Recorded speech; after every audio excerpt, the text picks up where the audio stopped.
ertalab zo'r voqea bo'ldi. Ertalab shunday dadam turg'izibdi, "Bobur, tur, uxlab qolmiz, tur" deyaptilar. Saharlikka shunday tursam, soatga qarasam 6:05. Yugurib bordim, yopish vaqtiga qarasam 6:03. Onam bilan dadam ikkovlari u yoqdan bu yoqqa yuguryaptilar. Saharlik tayyorlayaptilar. Onam shirchoyta qilyaptilar, dadam suvlarni, hamma narsalarni shirliklarni keltiryaptilar. "Nima qilyapsizlar?" dedim. Saharlik qilishimiz kerak." Bo'ldi, foydasi yo'q. 6:03 ga yopishimiz kerak edi, 6:05.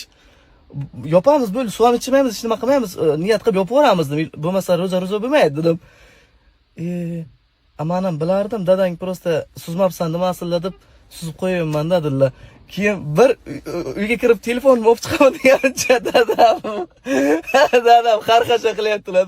"Men ovqat yeyman, suv ichaman" deyaptilar. Shu kulgim keladi, shunaqa kuldim-ku. Kunimga hammaga aytib kulyapman-ku.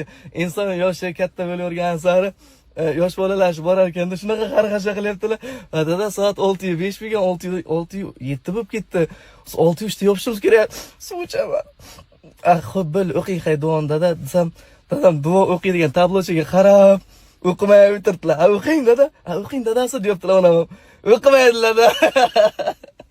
Lekin buni ham bir go'zal tarafi bu. Alloh taolo shuni xohlagan ekan, shunaqa bo'ldi. Bugun o'shani eslab xursand bo'lib yuribman. Sizlarda qanaqa o'tyapti ro'zasida? Shunaqa holat bo'ldimi?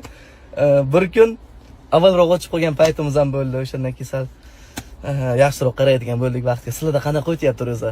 Ro'zani shukuhi qanaqa, kayfiyati qanaqa, nimalar qilyapsizlar? Qanaqa qiziq voqealar bo'lyapti? Komment yozinglar, kutaman. Video o'tkazib olishinglar mumkin, sog' bo'linglar.